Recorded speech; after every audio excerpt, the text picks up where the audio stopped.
conditions qui lui permettent le soir de pouvoir rentrer chez lui et d'être fier de ce qu'il a exécuté.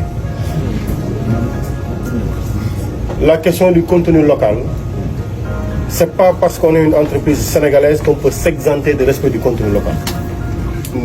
Vous êtes tous assujettis à ces préoccupations-là.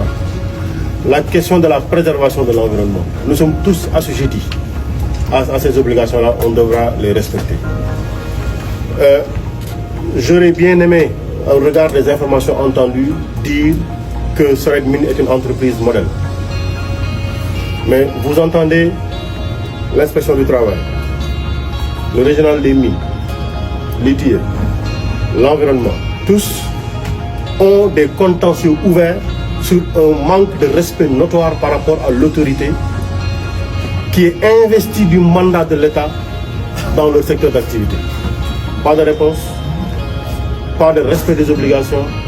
Ça, je dis tout de suite, nous le déplorons absolument et nous marquons ça comme un point d'attention sur lequel les lignes doivent bouger. Et je précise, on ne va pas durer, parce qu'après ce qu'on dira, les conclusions qu'on en fera, on les fera ailleurs.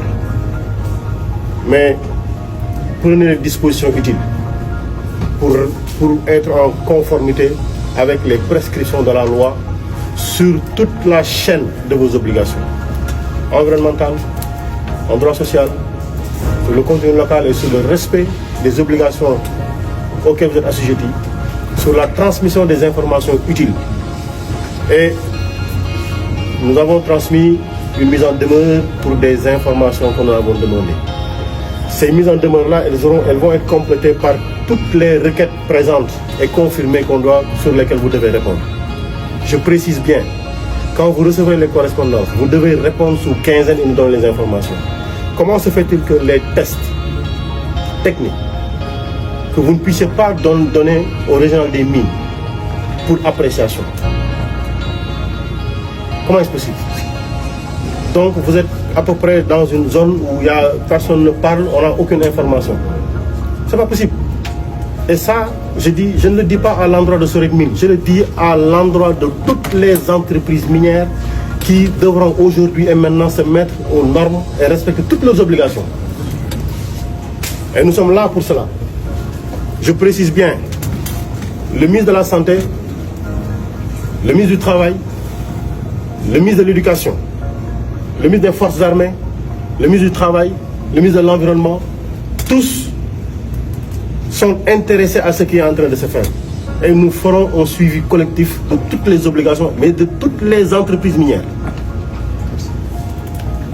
Pour le moment, on va s'arrêter à ça. On va s'arrêter à ça, mais sachez-le, vous avez un rappel à l'ordre. Vous avez un rappel à l'ordre. Et croyez-nous, Monsieur le Président de la République, comme Monsieur le Premier ministre, sont tout à fait déterminés à ce que les prescriptions de la loi soient respectées. Et s'il fallait prendre des mesures définitives, on les prendra. Parce que les mines, l'or, tout le monde en a besoin. Je pense que on peut, pour le moment, nous en arrêter à ça. Et après, de manière très administrative, faire le suivi du reste et voir quelle rectification ils sont prêts à. Beaucoup, Monsieur le ministre. J'ai pris les noms des employés qui sont prononcés ici. Je ne voudrais pas que demain qu'ils soient inquiétés dans l'exercice de leur mission. Nous en faisons un point d'attention. Nous en faisons un point d'attention. Et d'ailleurs, jusqu'à la présence des délégués, Monsieur le ministre, il faudra continuer à leur parler à eux-mêmes pour qu'ils continuent d'être nos interlocuteurs ici. En attendant, merci beaucoup.